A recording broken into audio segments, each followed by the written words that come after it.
Hey everyone, it's Frank, and today we're diving into the CDL Special Requirements Test. This test covers the specific knowledge you need for various endorsements like passenger, tanker, hazmat, doubles, triples, and school bus. These are critical for expanding your driving capabilities and ensuring specialized safety. Let's get right into these important questions. Which CDL endorsement is required to transport 16 or more passengers, including the driver? P passenger. This endorsement is essential for bus drivers and others transporting groups of people. All right, moving to the next point. As of February 7th, 2022, a first-time applicant for a hazmat endorsement must complete what? Entry-level driver training, ELDT, from an authorized provider. This new federal requirement ensures drivers have foundational knowledge before handling hazardous materials.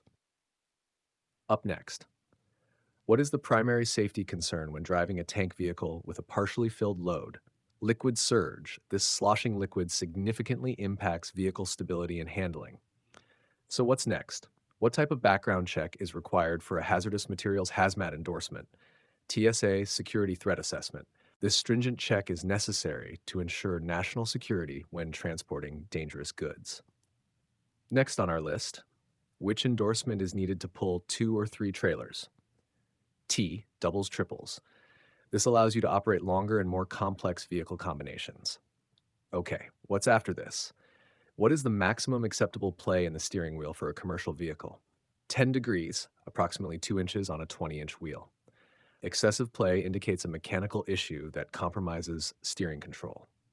Let's move on. When driving a tanker, how should you approach curves and turns?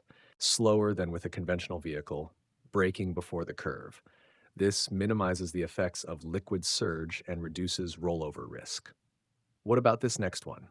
What does off-tracking mean, especially pronounced with doubles triples? The rear wheels follow a different path than the front wheels. You need to account for this when turning, especially in tight spots. On to the next question. What must a new Class A CDL applicant complete before taking the CDL skills test? ELDT from a certified training provider. ELDT is a federal mandate to ensure proper training for new CDL drivers. Moving forward, what is the purpose of baffles inside a tank? To control liquid surge. These internal walls break up the liquid's movement, improving stability. Let's consider the next one. Which endorsement covers both hazardous materials and tank vehicles? The X endorsement is a combination of the H, hazmat, and N, tanker endorsements. And the next point, what is a converter dolly used for? To connect a semi-trailer to become a full trailer for coupling. It's a crucial piece of equipment for doubles and triples configurations. What's next? How often must a CDL holder typically renew their DOT Medical Examiner's Certificate, NMEC? Every 2 years, unless a medical condition requires more frequent exams. Staying medically certified is essential for legal CMV operation. Moving on to this. What is a critical safety practice for school bus drivers when students are crossing in front of the bus? Using the stop arm and ensuring students are in sight. Safety is paramount when children are around the bus. All right, let's see. What is the primary danger of the crack the whip effect with doubles or triples?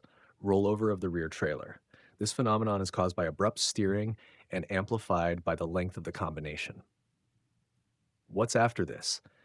What is the purpose of placards on a commercial vehicle? To identify the hazard class of the cargo being transported. Placards provide immediate visual cues about dangerous goods. Next question. What is the minimum tread depth for front tires on a CMV? 432 inch. Adequate tread is vital for steering and braking performance. Let's get to this one. When connecting air lines for doubles triples, which line supplies air to the trailer's air tanks and controls the emergency brakes? The emergency supply line. This line is critical for brake operation on all connected trailers. Okay, what's next? What action should a bus driver take if a passenger is disruptive or unruly? Follow company policy, which may include safely stopping and reporting the issue. Maintaining order ensures a safe environment for all passengers. Moving on. What is the importance of understanding the no zone around a large commercial vehicle? These are blind spots where your vehicle may not be visible to other drivers. Stay out of these zones to remain visible and safe. Next up. What is the correct procedure for coupling a converter dolly to a second trailer? Back the dolly to the trailer, hook air/electrical, then back under to couple fifth wheel. Following the correct sequence ensures a safe and secure connection. What about this? What is the primary purpose of the Emergency Response Guidebook, ERG, for hazmat loads? To provide guidance for handling hazardous materials in an emergency. The ERG is an indispensable resource in case of a spill or incident. Let's consider this. What is a standee line on a bus? A line on the floor in front of the front seats that passengers should not cross when the bus is in motion. This ensures the driver's clear view and prevents interference with controls. And the next one. What is the hazard class for gases? Class 2 hazard classes are standardized to identify dangers quickly. Moving along. When driving a tanker, how does liquid surge affect braking? It can push the vehicle forward, increasing stopping distance and potentially causing jackknife. This added force makes smooth and controlled braking even more crucial. What's next for us? What is the minimum age requirement for a driver to haul placarded hazardous materials? 21 years old. Due to the high risks involved, stricter age requirements apply for hazmat transport. Next question. What is the importance of segregation rules for hazardous materials? To prevent incompatible hazardous materials from being loaded together. Mixing certain materials can cause dangerous reactions, fires, or explosions. Let's discuss this one. When performing a post-trip inspection of a school bus, what is a crucial check related to students? Checking for sleeping children or items left behind. No child should ever be left on a bus. Moving on to the next. What must a driver do if their DOT medical examiner's certificate expires? They cannot legally operate a CMV until a valid MEC is obtained and reported to the DMV. Driving with an expired MEC can result in severe penalties. Okay, what's next? Which endorsement requires specific knowledge about emergency evacuations and student behavior management? S. School bus. This endorsement focuses on the unique responsibilities of transporting students. Moving on now. What is the primary concern when driving a multi-trailer combination in strong winds? Increased risk of rollover due to the large surface area of the trailers. The wind can catch the trailers like sails, making them unstable. Next point. What is the purpose of emergency shutoff valves on tank vehicles carrying hazardous materials? To stop the flow of product in case of a leak or emergency. These valves are critical for containing spills and preventing further hazards. All right, let's continue. How far in advance should a school bus driver activate the alternating flashing amber warning lamps before a stop? At least 300 feet. This gives other drivers ample warning to slow down and prepare for a stop. What's after this? What does forbidden mean in the hazardous materials table? The material is not allowed to be transported under any circumstances. This indicates a material is too dangerous for commercial transport. Next up, what is a key safety measure when coupling a converter dolly's pintle hook to a lead trailer? Ensuring safety chains are crossed and properly attached. Crossed chains prevent the drawbar from dropping to the ground if the primary connection fails. Let's consider this one. If a hazmat shipment has an RQ, reportable quantity, on its shipping papers, what does that signify? That a release exceeding this quantity must be reported to the National Response Center. RQ indicates a threshold for mandatory incident reporting. What's the next question? What is the most common cause of rollovers for triples? Driving too fast on curves or ramps. Speed combined with multiple pivot points dramatically increases rollover risk. Moving forward, what should a driver do if a converter dolly has an ABS malfunction lamp illuminated? Get the issue repaired before operating the vehicle. ABS issues can compromise braking control, especially in an emergency. Okay, next up, what must a CDL holder do regarding their medical self-certification?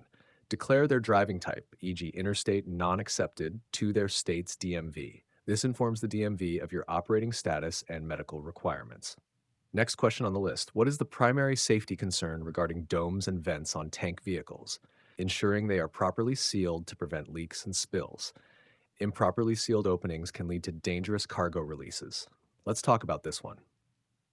When transporting passengers, what is the importance of proper vehicle ventilation? To prevent the accumulation of fumes, provide fresh air, and maintain comfortable temperatures. Good ventilation ensures passenger comfort and safety from harmful gases. What's the next point? What is the specific hazard associated with poison inhalation hazard, PIH, materials? They are extremely dangerous if inhaled, even in small quantities. PIH materials require extreme caution and specialized handling. Next question. What type of vehicles are considered tank vehicles under CDL regulations? Cargo tanks, portable tanks, and other bulk containers designed for liquids or gases exceeding thresholds. Understanding this definition determines if you need the N endorsement. Moving on. What should a school bus driver do before proceeding after stopping at a railroad crossing? Open the door and listen, look both ways, and ensure no train is approaching. This thorough check is vital for preventing catastrophic accidents. All right, what's next?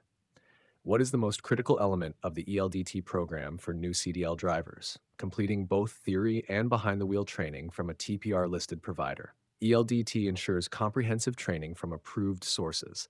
Let's consider this. What is a common cause of trailer jackknife with multiple trailers? Over braking the drive wheels on a slippery surface. This can cause the tractor to lose traction and the trailer to swing around. Moving on to the next. Why is it important for a passenger vehicle driver to manage passenger behavior? To ensure safety and avoid distractions that could lead to an accident. A calm and orderly environment inside the vehicle allows the driver to focus on the road. Next up, what should you do if you discover a hazardous materials leak during your pre-trip inspection?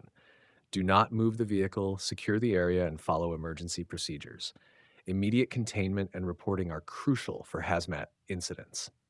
And the final question, what is the special danger of a vehicle with a high center of gravity, common in tankers and some buses? Increased risk of rollover, especially on turns or uneven surfaces. This inherent instability demands careful driving techniques. Let's move on. What is the importance of using safety chains when towing a converter dolly? To prevent the drawbar from dropping to the ground if the primary coupling fails. Safety chains provide a critical backup preventing runaway dollies. Next question.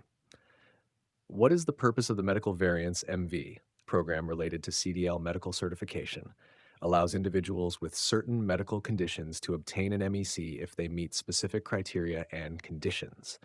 This program provides a pathway for drivers with certain health conditions to still qualify.